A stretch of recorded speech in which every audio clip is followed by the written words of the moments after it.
hands. Show me your hands now. Show your hands. Stay down. Show your hands. Turn around. Right, stand there. Your hands up for me. Turn around. Wow, what's all this about?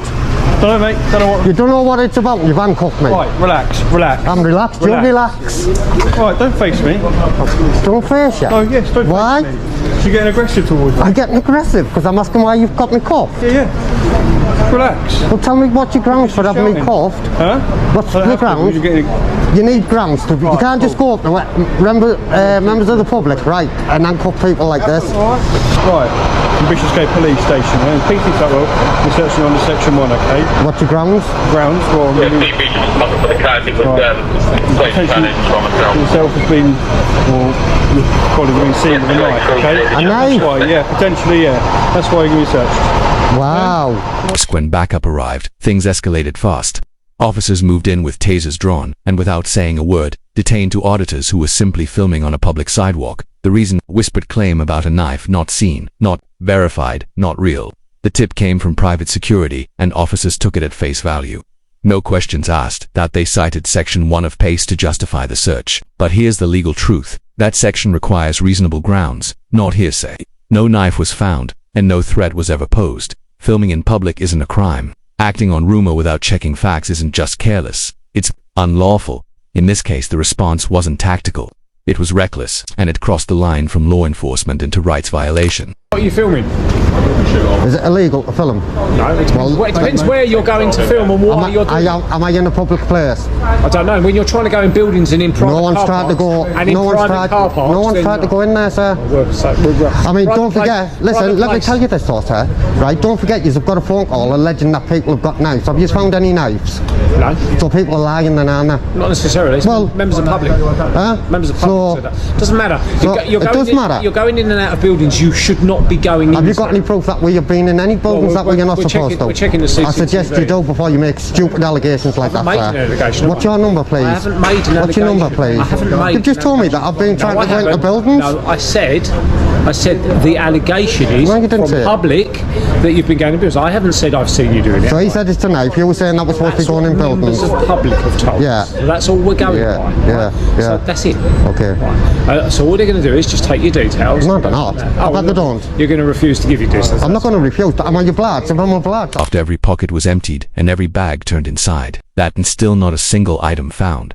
The sergeant finally arrived on scene, but instead of de-escalating, he jumped straight into accusations, throwing out vague claims with no facts to back them up. When one of the auditors calmly asked why they were being treated like suspects, the sergeant shrugged and said, "I don't know." Then came the real stretch, a claim that they were sneaking into buildings and private parking lots. No video, no witnesses, no complaints, just a last-minute excuse to cover an already baseless search. Then came the moment that stripped everything bare. One auditor asked plainly, "Did you find any knives?" The sergeant replied, "No." The auditor followed with the obvious, "Then someone lied," and the sergeant's answer, that it came from a member of the public and that it didn't matter, that one sentence exposed it all. They acted on an unverified rumor. No evidence, no follow-up. Just the assumption that suspicion alone was enough. By the time the truth surfaced, the damage was done, and the right to be presumed innocent ignored. If I am obliged to give my details, I will. If I'm not obliged, then it's not refusal, is it? It's not a refusal. You don't have to give your details. Yeah, so that's not refusing then, is it? I'm not going to stand up. Yeah, because you've tried to word things, don't you, man? Has anyone, I'm just asking because I don't know what's been asked of you already. Sarge, listen, I'm not going to give you no hard time, mate, you know. Just so you know, I'm not ignoring you. I don't want to ask you the same questions that officers have already asked. No, I'm saying I'm not going to give you no hard time. Has anyone asked this gentleman, or have you been asked what photos you're taking and what you're taking images of? Sarge, can I ask a question? Yeah, of course you can. Right. Do you know the police, right? They work on what they know, don't we? We don't work on what potential. I do. I work on potential. Right. I work on why are three individuals here taking pictures of vehicles parked in the back of buildings, going up to the back of buildings. That's what I work on. That's not normal behaviour. Okay. For me, under Section 43 of the Terrorism Act, we have a power to search you and search any images you've taken. When the auditor calmly reminded officers that policing must be grounded in facts, not vague suspicions, the sergeant didn't hesitate. With a straight face he declared, "I work on potential."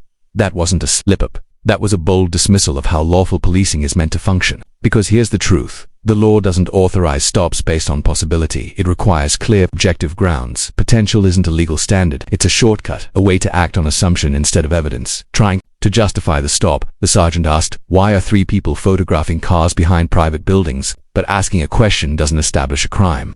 Filming from a public space, even if it's luxury cars or private property in the frame, is entirely legal. It may be unusual to some, but it's not unlawful. Car spotting is a hobby. Making baseless stops isn't the only thing potentially suspicious. Here was an officer projecting his own bias onto a scene he clearly didn't take the time to understand. You've got to have grounds. I have got grounds. I've just given you the grounds. And let me tell you this, Sarge. Plainclothes officers be taking photos of vehicles. And why are you at the back of the building, coming up to the back of this building? I want to see if you've taken Because images. the security guard engaged me in conversation and asked me what I was doing.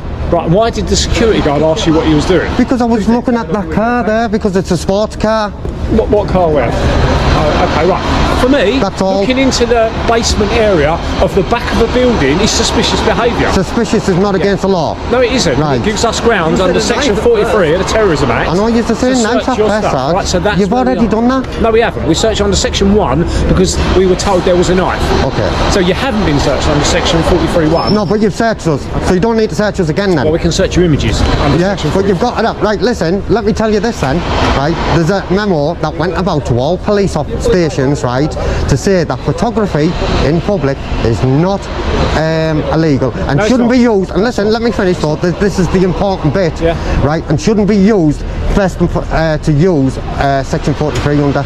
But Yeah, it does. But we're not saying And that's that. from You're the taking National images, Chief You're looking Constable. at images. It doesn't matter. Within the back of a back of a building, that's suspicious behaviour. And for me, that is covered under Section 43 of the Terrorism Act. Even after the knife allegation completely unraveled and the Section 1 search came up empty, the sergeant wasn't ready to let it go. The auditor explained, calmly and clearly, that security had simply asked what he was doing and he told them, admiring a sports car from a public space. The sergeant even acknowledged the car in question, yet still claimed that looking to a basement window seemed suspicious. But suspicion based on optics, not actions, isn't evidence. It's perception dressed up as justification. Rather than reassess, the sergeant doubled down. He used that shaky narrative to push for more authority. And when reminded that suspicion alone doesn't amount to a crime, he agreed, then immediately shifted tactics. That's when he pulled out Section 43 of the Terrorism Act, claiming it gave him the power to search their belongings, moments after admitting the original stop found nothing. This wasn't a lawful extension of procedure, it was a clear case of moving the goalposts. When the first reason failed, he reached for a more extreme power to justify digging deeper. That's not protocol, that's retaliation under the cover of law. What will happen now? You're going to be let go, but I'd strongly suggest, obviously, if you are filming and auditing, to be exceptionally careful with what you're doing, because we will get called back again, and it's likely... And you'll treat us fairly, you'll treat us fairly, won't you? Listen, that's what we've done now, haven't we? No. Now that you don't suspect anything, can I come out of this? Of course I can, and that was what I was saying. Yeah, So, Ali, that's what I was no, saying. that's unwanted contact. It's unwanted contact. Get off me, man. Let go of him. Listen. Don't talk like Listen. that. Don't talk to me like that, Sergeant. I won't talk to you like that. Listen. That's all I've said. Listen. How's that rude? I'm asking you to listen. If I'm shouting, You're shouting, I'm no, not. if I was shouting, you're shouting. Listen. I'm just saying listen, because you're looking Don't lie. Listen to me a minute, right? So, based on what I was being told, looking in the building, obviously my colleague's got some more information now, and I've had a discussion, and we agree, we all agree. Listen, we all agree there's not enough under Section 43. That's what I was trying to get to. We've got to that, right? But your behaviour, taking images and photos... Is in the it back of illegal? buildings- No, it's not illegal. Well, there you go then. So will you stop saying that, please? Because we don't know until we stop and talk to you and deal with it. We don't know until we stop and talk to you what you've been doing. I got roughed up, man. After a full Section 1 search found nothing and officers admitted filming isn't illegal, the sergeant refused to let go. His only reason, the auditor's location and camera angle. That's not evidence, that's just reaching. When asked why the stop happened, the excuse shifted. First a knife, then a sheath, then nothing. Still, tasers were drawn, cuffs were slapped on, and a terrorism law was thrown in last minute to justify a failed stop. The auditors didn't back down. They took the case to HNK solicitors and suddenly, the force changed its story. A vague claim about a face covering in a grey bag became the foundation for force. No confirmation, no weapon, just speculation. Rough you up, so you was put in cuffs. Clowned That's it. your words, not mine. You was put in handcuffs for whatever reasons. I wasn't here when you was being cuffed, all right? So, but we've had a conversation now, so you've been stopped.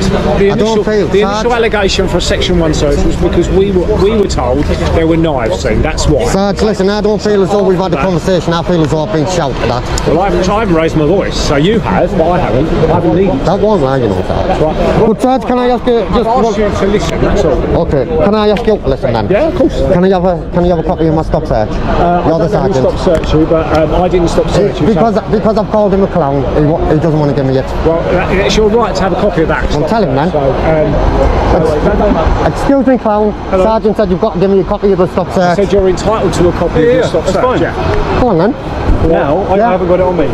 So Oh, you there, most of. Listen. Creative. Listen to the officer. He'll explain, all right? That's what He's not an I'm saying. officer. He's not an officer, Sarge. He's a constable. Right, he's still an officer. No, he's not. Do you want to listen? Do you want to listen? Yeah. Okay, cool. Give me your email and I'll do that. Or you can go in front of Bishop's Gate Police Station and you can collect a paper copy. Do you understand? See you later then.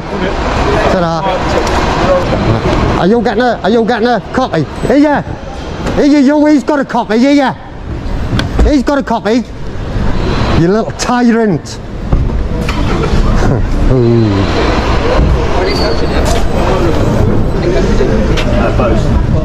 And the most telling line, the sergeant said, I work on potential, not facts, not law, just a hunch. That's not policing, that's a gamble with people's rights. In the end, they quietly paid £500 to settle it. Not because they were right, because they knew they weren't. Thanks for watching, rate the audit, like, comment, and subscribe for more breakdowns, and check out Torb's channel in the description.